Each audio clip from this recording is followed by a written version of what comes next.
আচ্ছা, কোনো কাজ খুব যত্নে ভালোবেসে করার পর যখন সেটায় কোনো রেসপন্স পাওয়া যায় না, তাহলে কেমন লাগে বলো তো? হ্যাঁ, জানি হয়তো ভাবছো এইরকম কথা হঠাৎ কেন বললাম। চলো ভিডিওটা এগোতে এগোতে তোমাদের সব বলছি। হ্যালো, আমি পূজা।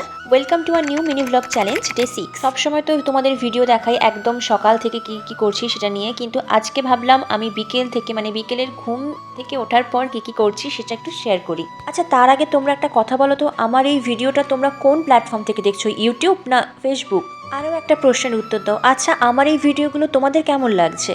ভিডিওগুলো কি ভালো লাগছে নাকি ভালো লাগছে না? আচ্ছা চলো এবার কি করছি সেটা তোমাদেরকে বলে দিই। ঘুম থেকে ওঠার পর মানে বিকেলে, দুপুরের ভাত ঘুম থেকে ওঠার পর বিকেলে উঠে যেটা আমার কাজ থাকে, জামা কাপড় তুলে গুছিয়ে নেওয়া, তারপর একটু ফ্রেশ হয়ে আমার ছাদে চলে যাওয়া, ছাদে গিয়ে গাছগুলোকে জল দেওয়া। আর বিকেলে সেরকম স্কিন কেয়ার বলতে, যদি খুব ঠান্ডা থাকে, মনে হয় স্কিনটা একটু টান টান লাগছে, তখন মনে হলে স্কিন কেয়ার করি, না হলে কখনো করি না। আর এইসব কাজ করতে করতে তো সন্ধে হয়ে যায়, যেহেতু শীতকাল তাই ভাবি একটু চা খাবো, যদিও আমি চা লাভার নই। আর যেহেতু সন্ধে হয়ে গেছিল, বাড়িতে সন্ধে পড়ছে, তাই আমি একটু হনুমান চালিসা শুনে নিয়েছিলাম। আর আমার কিন্তু সকালে ঘুম থেকে উঠে বা সন্ধ্যের টাইমে হনুমান চালিসা বা যে কোনো ভক্তিগীতি শুনতে বেশ ভালো লাগে, এতে করে না অনেকটা পজিটিভ ফিল আসে। চা খেতে খেতে এদিকে আমি আমার পার্সোনাল কিছু কাজ করে নিচ্ছিলাম। আর তারপর সন্ধ্যাবেলা ও বাড়ি থেকে মা ফোন করে, বোন ফোন করে, তো ওদের সাথে একটু কথা হয় এই সন্ধ্যের টাইমটাতেই। তো চলো প্রথমে যেটা বলছিলাম, যে কোনো কাজ মন দিয়ে করার পর যদি কোনো রেসপন্স না পাওয়া যায় তাহলে কেমন লাগে, সেটা কেন বলছি শোনো।